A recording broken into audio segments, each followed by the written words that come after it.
ಸ್ನೇಹಿತರೆ, ಪ್ಯಾಲೆಸ್ಟೈನ್ ಪರ ಇರುವ ಈ ಪ್ರತಿಭಟನೆಗೆ, ನ್ಯಾಯದ ಪರ ಇರುವ ಈ ಪ್ರತಿಭಟನೆಗೆ, ಶಾಂತಿಯ ಪರ ಇರುವ ಈ ಪ್ರತಿಭಟನೆಗೆ ತಮ್ಮೆಲ್ಲರಿಗೂ ಸಹ ಸ್ವಾಗತ.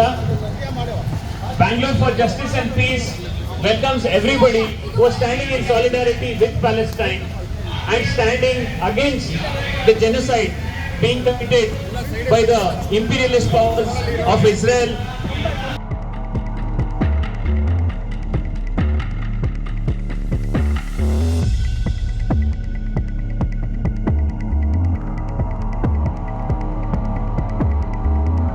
Police has given us permission, which is firstly defeating the very idea of a protest.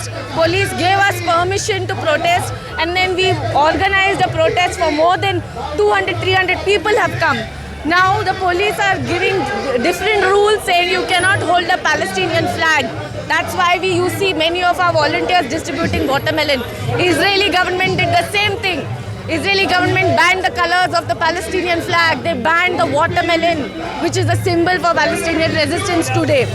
So we are still going to go ahead with our protest. We are not going to break the law. We are not going to violate any provisions of the law. We are going to continue peaceful resistance and get our voices heard at the global level.